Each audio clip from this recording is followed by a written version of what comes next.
नमस्कार, सत श्री अकाल, अस्सलाम वालेकुम वरहमतुल्लाहि बरकातुहू। आज बंगाल का रिजल्ट आया है। जो एक्सपेक्टेड था वही हुआ है, क्योंकि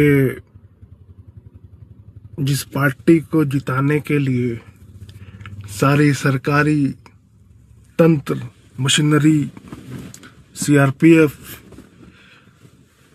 सारा लग जाए तो उस पार्टी को कौन हरा सकता है। अगर वो हार जाती तो पूरा देश को सदमा लग जाता कि आज लोकतंत्र हार गया भाई। लेकिन जीत हुई है, बहुत मुबारक हो। चलिए, चोरी से ही सही, आप जीते। अब बंगाल को चलाइए। और जैसा कि अमित शाह ने कहा कि रात में 1 बजे लड़कियां पैदल चलेंगी और उनके साथ कुछ नहीं होगा, तो ये तो ममता बनर्जी के समय में भी था। हम लोग कलकत्ता में रहे हैं और हम लोग रात भर घूमे हैं। आज तक कभी किसी तरह का कोई इस तरह की घटनाएं नहीं हुई है। और एक बात और है कि ममता बनर्जी के समय में लगातार 4 साल से यूनेस्को कोलकाता को सेफेस्ट सिटी का अवार्ड देती आ रही है। 2026 में भी मिला है। अब इसको मेंटेन करना है भारतीय जनता पार्टी को। अब देखना है भारतीय जनता पार्टी कहाँ तक मेंटेन कर पाती है। आपने तो साम दाम डन बेड से इलेक्शन जीत लिया, और आपने किस तरीके से इलेक्शन जीता ये सारा देश जानता है। आपको किसी को एक्सप्लेन करने का जरूरत नहीं है। हम लोग बहुत समझदार हैं, हम समझ चुके हैं। अब हमारे वोट का कोई वैल्यू नहीं रहा।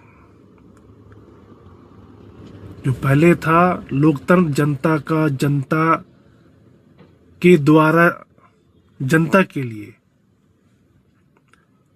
For the people, by the people, अब वो चीज रहा नहीं। टू द पीपल, तो अब वो चीज रहा नहीं। अब मैं जा रहा हूं इस देश के सारे न्यायाधीश को संविधान का प्रेम्बल उनको ट्वीट करूंगा, क्योंकि मेरा जो विश्वास है, एक आम आदमी, मैं एक आम इंसान हूं और मेरी तरह करोड़ों लोग हैं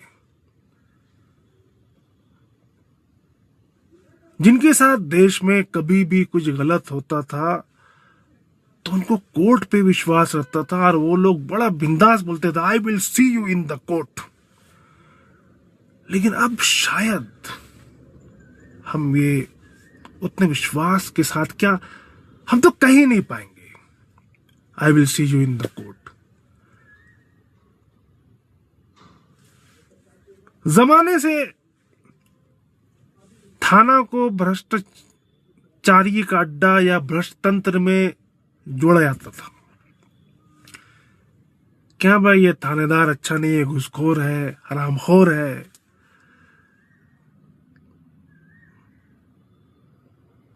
ये बातें थाना तक महदूद थी।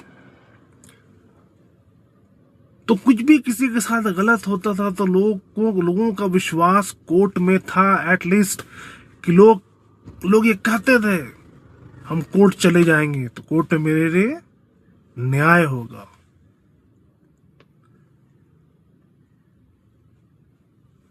बड़ा बिंदास लोग बोलते थे, I will see you in the court.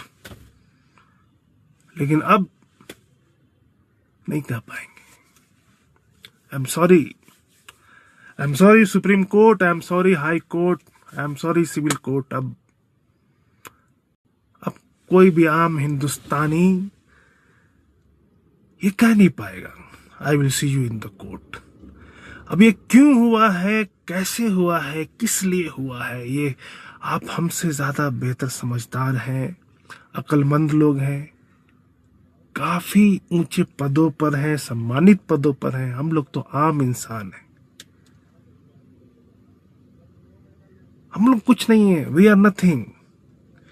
लोकतंत्र में हमारी जो औकात थी बस एक वोट देने की थी, वो औकात भी अब हमसे छीन लिया गया एक तरह से। हरियाणा में वही हुआ है। वोट हमने दिया किसी और को, कोई और पार्टी जीत कर आती है। हमारा वोट का अब वैल्यू नहीं रहा, महत्व नहीं रहा है। हम सिर्फ वोट करेंगे,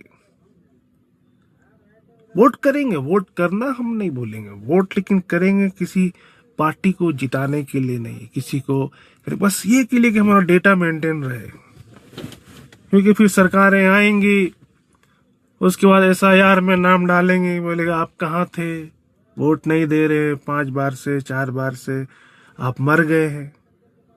फिर अब उनको डेटा दिखाओ, तो वोट तो देंगे ही, लेकिन अब दिल टूट चुका है, क्योंकि ये जनता के जनमत का बलात्कार है।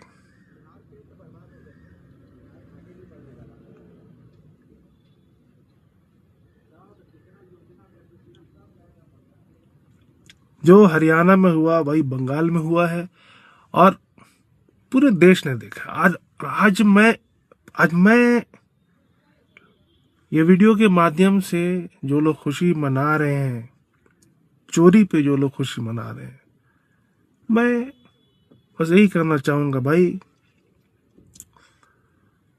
चोरों के लिए खुश होने वाले भी इतना समझ जा, इसमें तेरा भी बहुत बड़ा नुकसान है। ये पार्टियां आएंगी जाएंगी, लेकिन ये जो एक तरह से स्थिति जो बन रही है, इसमें आम आदमी की कोई औकात नहीं रह जाएगी, कोई औकात नहीं रह जाएगी। आप किसी भी पार्टी को, लोकतंत्र का मतलब क्या होता है? अगर कोई सरकार ठीक ढंग से काम नहीं करे तो ये जनता का हक है, अधिकार है। ये क्या मतलब, एक मतलब वोट ताकत है, वो उसको चेंज कर देगा, बदल देगा। ठीक है, बदल सकता है, लेकिन अब वो भी ताकत आपसे छीन लिया जा रहा है। न्याय प्रणाली में, न्यायपालिका में आपको इंसाफ नहीं मिल रहा है। ईसीआई निष्पक्ष नहीं है, वो किसी पार्टी विशेष को फायदा पहुंचाने के लिए काम कर रहा है। इस तरीके से एक आम आदमी की स्थिति धोबी के कुत्ते के ऐसी हो गई है। ना आप घर का है, ना घाट का है, कुछ नहीं। सरकारें आएंगी, आप पे जुल्म करेंगी, आपके साथ अत्याचार करेंगी, और आप उसको धमका भी नहीं पाएंगे कि हम तुमको अपनी चेंज कर देंगे। आपके साथ कोई गुंडा जुल्म करेगा, थाना में जाइएगा, थाना वाला केस नहीं लेगा, क्योंकि वो गुंडा सरकारी गुंडा होगा। और फिर उसके बाद अगर आप उसको ये भी नहीं बोल पाएंगे आई will see you in the court, ये भी हक, अधिकार आपसे छीना जा चुका है। आपकी स्थिति एक जिंदा लाश से ज्यादा कुछ भी नहीं है। आप एक जिंदा लाश हो, आप सांस ले रहे हो, खाना खा रहे हो, जॉब पे जा रहे हो, सो रहे हो, बाकी हर एक प्रक्रिया कर रहे हो, लेकिन आप एक जिंदा लाश हो, ज़ॉम्बी हो, रोबोट हो, क्योंकि आप खामोश हो। इस लोकतंत्र की लूट में खामोश हो, इस लोकतंत्र के बलात्कार में आप खामोश हो। आपकी कोई औकात नहीं है।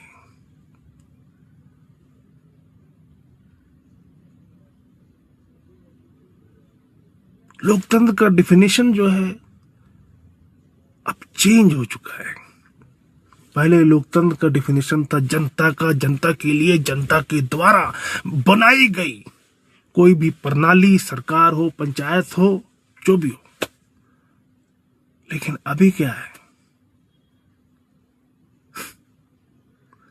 पूंजीपतियों का ईवीएम के द्वारा बनाई गई एक व्यवस्था, प्रणाली को हम लोकतंत्र कहते हैं। ये लोकतंत्र का अपडेटेड वर्जन है भाई। यहां पे सिर्फ पूंजीपतियों की चल रही है। अभी आप लोगों को कुछ ही दिनों में पता चल जाएगा कि भारतीय जनता पार्टी वेस्ट बंगाल जीतने के लिए इतना व्याकुल क्यों थी। मैं चाहूँ तो अभी मैं आपको बता सकता हूँ, लेकिन वीडियो बहुत लंबा हो जाएगा।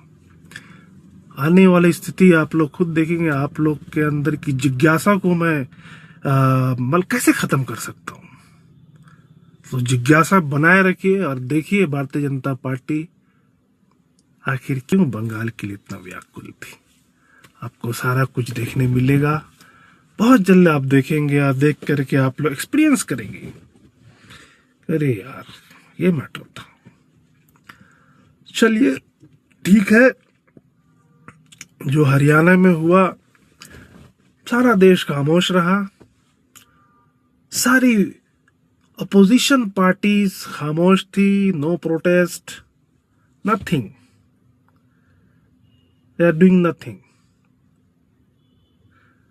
अब यहां वेस्ट बंगाल है, यहां भी उसी तरह की स्थिति आई है। अब देखना यह है कि सारी अपोजिशन पार्टीज कोई आंदोलन करती है या कुछ प्रोटेस्ट करती है या क्या करती है और उसका क्या सॉल्यूशन निकालती है, ये देश देख रहा है। और देश के लोग, जो अच्छे लोग हैं, जो लोग देश में, जो लोग लोकतंत्र को बचाना चाहते हैं, लोकतंत्र के लिए लड़ना चाहते हैं, लोकतंत्र के लिए आवाज उठाते हैं, वैसे लोग इस आंदोलन का हिस्सा बनने के लिए बेकरार हैं। अब वो भी चाहते हैं कि इस तरह की विधि व्यवस्था से इस देश को आज़ादी मिले। तो मेरा सवाल ये है कि क्या राहुल गांधी हम लोगों को इस विधि व्यवस्था से, इस तरह की जो चल रहा है अभी देश में, जो बिल्कुल अन्याय हो रहा है, क्या इस देश में चल रहे अन्याय से राहुल गांधी जी हम लोग को मुक्त करा पाएंगे, आज़ादी दिला पाएंगे? मेरा सवाल मैं यहीं छोड़कर जा रहा हूँ। बाकी अपना काम करते रहिए, हंसते रहिए, मुस्कुराते रहिए। जय हिंद, जय भारत। और किसी से डरने की जरूरत नहीं। संविधान के लिए आवाज उठाइए, खुलकर बोलिए। अगर हम लोगों को संविधान के लिए जेल भी जाना पड़े, उसके लिए भी फुरकान खान तैयार है। किसी से डरने वाले नहीं है। हम सच बोलते हैं और गलत नहीं बोलते हैं। जो हम महसूस करेंगे, बोलेंगे, ये मेरा राइट है। और हमको इसकी 100% इजाजत हमको संविधान देता है। मैं साथ में संविधान लेकर घूमता हूँ। मैं आपको दिखा सकता हूँ, अभी संविधान की मतलब प्रति खोलकर मैं दिखाऊंगा। और मैं अभी जितने देश के न्यायाधीश हैं, जितने लोग उच्च पदों पर बैठे हैं, उन सभी लोगों को अभी मैं ट्वीट करने जा रहा हूँ। सबको संविधान का प्रेम्बल भेजूंगा और उसको उनको बताऊंगा कि संविधान के प्रेम्बल में क्या लिखा है। जय हिंद, जय भारत, वंदे मातरम।